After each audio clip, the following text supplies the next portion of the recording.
Joining us now on this, the Iran deal, midterm election prospects, former Speaker of the House, Newt Gingrich, is with us. Newt, great to talk to you. This is a wild series of events we've seen unfold in the past 15 hours or so, and the news about the Attorney General of New York, Schneiderman, who's one of the president's most vociferous critics, being forced out by Governor Andrew Cuomo, himself wanting to run for president. And now it's an opportunity just to, tell the world that the Republicans aren't serious about these issues. Look at us. We are. Well, look, first of all, it's interesting that Trump himself several years ago said that Schneiderman was the guy who ultimately would be outed. And you can go back and look at what he said at the time.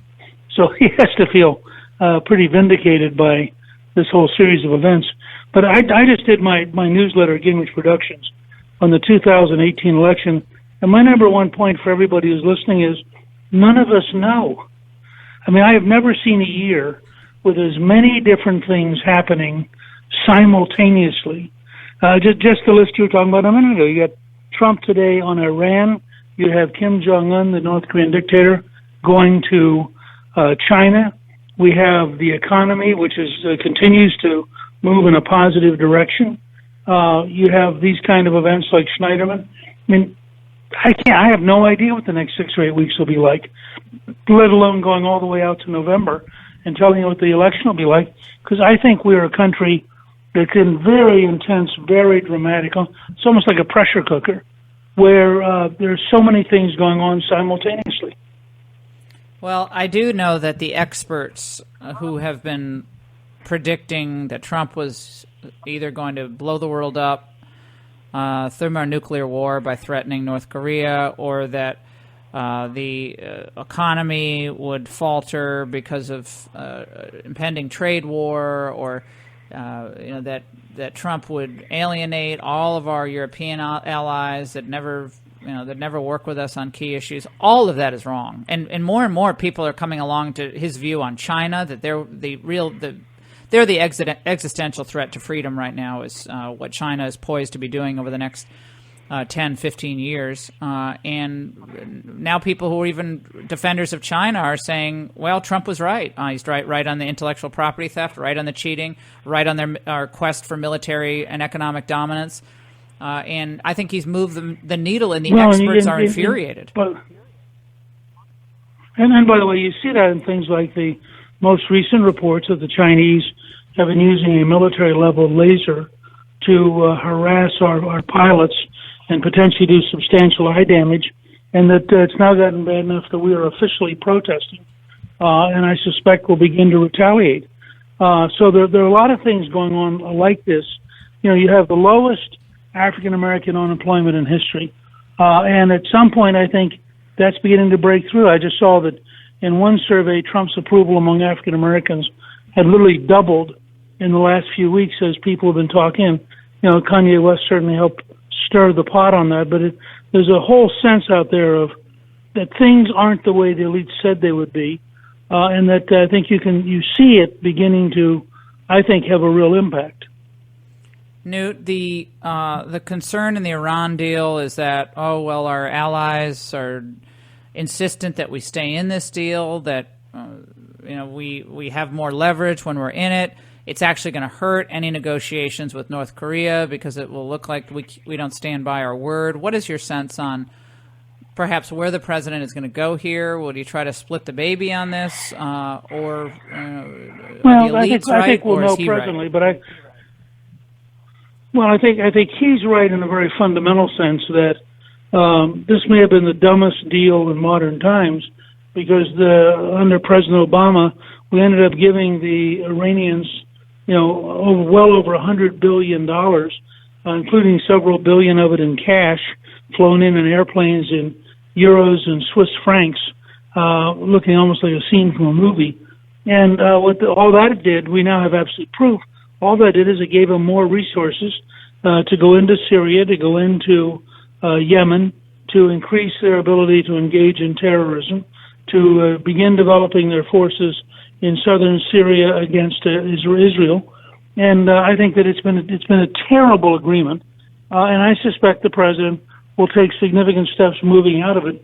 That's my guess, that he gave the Europeans months to come together, months to find some kind of steps, and there were 3 or 4 they could have taken that I think would have moved things, particularly after the Israelis, and I still haven't seen all the details of this, but the Israeli achievement of stealing all of the archives out of Tehran on the nuclear program has got to be one of the better intelligence operations of modern times. And what we know from that is that we should be demanding that the International Atomic Energy Commission go in, or the International Atomic Energy Agency, go into the military bases, because that's where they were hiding stuff, that we have every right to reopen the whole deal because it's so clear they were lying. And I think that in that sense, the evidence is further against our allies. But look, the Europeans are really want to do business with Iran. They really see it as important to their economies. They really worry about where this is all going. And I think that they have a tendency to blame the innocent. So they wring their hands, nothing happens, and the bad guys get stronger. We're talking to Newt Gingrich here on the Laura Ingraham Show. Newt, as we approach these midterm elections, very important that the Republicans, I think, stay united. I know people are saying, well, we're going to not really run on the tax cuts. I can't think of anything more idiotic than certain Republicans saying, well, we're not going to stress the tax cuts because we're not really sure they've made a difference. As we have this poll out yesterday that 57% now of the country say the country's going the right direction, and Trump's numbers in the economy and foreign policy climbing. Melania is very popular. And now we have some Republicans like, well, my district might not be all that pro-Trump. I'm sorry. I just think that's dumb. Yeah. Well, I mean, whether your district's pro-Trump or anti-Trump, your district's pro-jobs. Your district is pro-economic growth. Your district is for people literally coming out of the woodwork to get jobs. I mean, we're really seeing a remarkable turnaround. And any Republican who can't figure out, actually, this is one of those places where Mitch McConnell had it exactly right. You'll remember that right after it passed, he said, if we can't sell a tax cut, we're in the wrong business. And I would say any Republican too dumb to cite economic growth, to cite jobs, as I said a minute ago, lowest black unemployment in American history. I think the Latino unemployment's now tied for the lowest in American history. Why a Republican can't see that that's a good thing, that it's good to tell people you have policies that are creating jobs, that are letting your kids move out of the house and go get work. It's a great way to appeal to the millennials. When you get out of college, there's actually a job. That's the big difference between Trump and Obama. Obama had lots of food stamps and public housing, but he couldn't create any economic growth. Trump thinks the best social program is a job, and he is actually succeeding in creating them. That ought to be a positive message. And I have to say, after spending a lifetime as a Republican, I'm sometimes amazed at the ability of some Republicans to walk into a wall, never figure out that there's a door next to the wall, and just keep hammering on the wall until, it's bizarre. I think it's a deep need in the party to avoid being smart. No, and there was a moment today, Newt, on James. I think you have the soundbite on Morning Joe where they were interviewing this woman, I guess, who used to work for Ted Cruz. Do we have that, James? And they were trying to get this woman to say, well, Ted Cruz has no soul because he's supporting Donald Trump after Trump was mean to him and his father during the campaign. Like so they're so bitter that Trump won. The elites in either the GOP or the Never Trumpers are so bitter that Trump won that now they're calling out Republicans who are actually working with him to make the country better. Look, I think it's fair to say that the left suffers from the equivalent of PTSD. That they literally, between 8 o'clock and 10 o'clock on election night, their world changed so decisively and so without any kind of warning that they have the equivalent mentally of whiplash, and they've never recovered from what was a psychotic experience.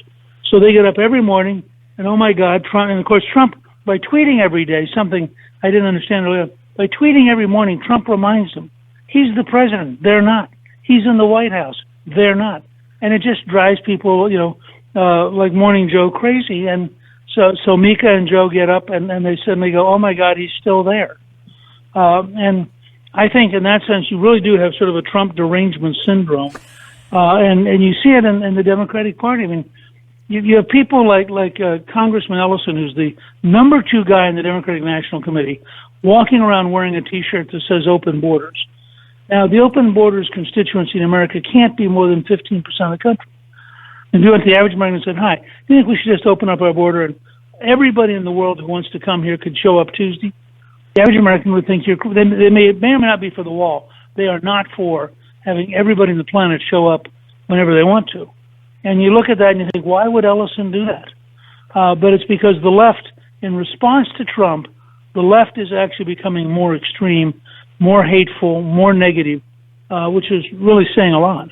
Are you surprised that the president's numbers are going up and that they're going up on issues and overall they're holding steady? No, I mean, I think, again, I sometimes wonder if I know anything at all about how the country's evolving because so many things are different than when I started in this business.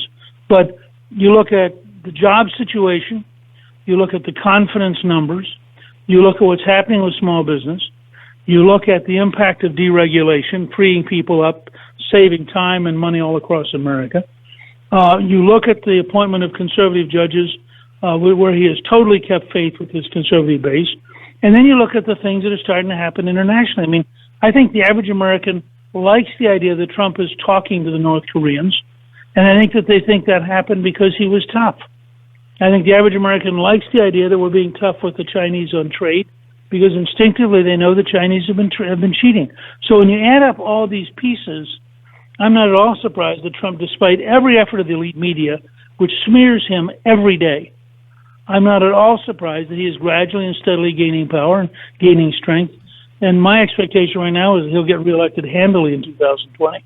That's exactly what I think, Newt. I think the country is just they reject the constant nitpicking, the bias. I think people are just tired of it. I think they're weary of it.